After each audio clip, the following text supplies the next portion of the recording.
The Gates of Hell. I'm Jason Horton. I'm Rebecca Lieb. And this is Ghost Town.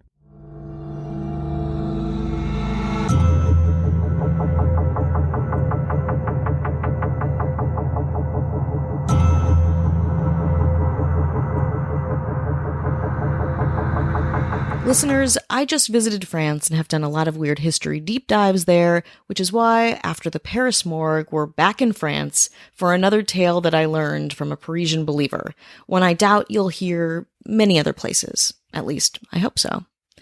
We all know Notre Dame, the iconic cathedral made famous by the Hunchback of Notre Dame, and just being a super fucking famous Gothic cathedral in the heart of Paris. But did you realize the cathedral is cursed by the devil himself? I know, right? Well, keep listening. Construction on Notre Dame began in 1163 during the reign of King Louis VII and was completed almost 200 years later in 1345. It is a classic example of medieval Gothic architecture, and during its creation, the church officials wanted it to be the biggest, the best, the most opulent church in Europe, hands down. Expectations were high, hence the centuries-long construction, I suppose. One of the last things to be done on the near-finished Notre Dame Cathedral was the metalwork, specifically the facades and entryways. France is known for having incredibly beautiful, detailed doorways. I just saw a bunch and they were, well, let's just say LA has a lot of work to do. Anyway, when it came to Notre Dame's front doors, the church officials wanted it to be the best.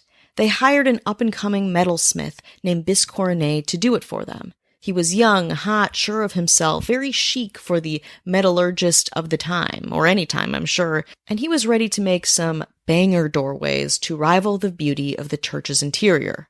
Or was he? The project seemed simple. Craft an incredibly beautiful doorway for what was to be the best church in Europe. Make it look better than any door had ever been made before. No pressure, right? Let's take a break.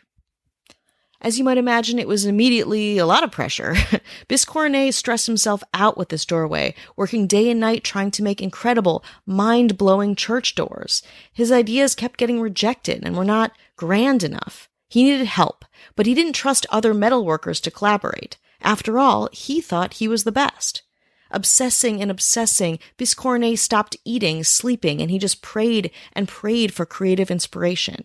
He prays and goes a little crazy and doesn't sleep, and his plans keep getting rejected. It's not a good scene. As the story goes, one evening Biscornet's boss knocks on his workshop door because he's late on the next draft of his plans. Biscornet does not answer. The boss enters and finds Biscornet has hanged himself, dead on top of the most exquisite door plans that he has ever seen. They are breathtaking. Immediately, the doors are made, and they are the toast of the town. Biscornet is revered, creating the perfect cherry on the perfect Sunday that became the epic Cathedral of Notre Dame. But later, something else was found in the workshop of Biscornet. It was a note, a suicide note. It was also a confession of sorts.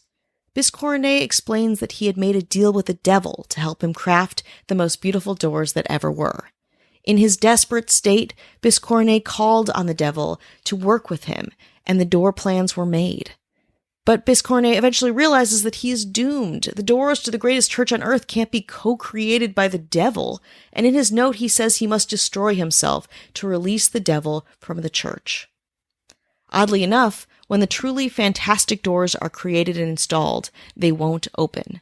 The construction workers take them apart, reinstall them again, and still they won't open up onto the church's interior.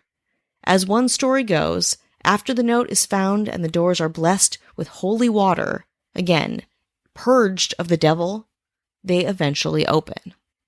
To this day, people flock to the Cathedral of Notre Dame, and the doors are legitimately, gorgeous. The legend about the doors might just be that, a legend or a story.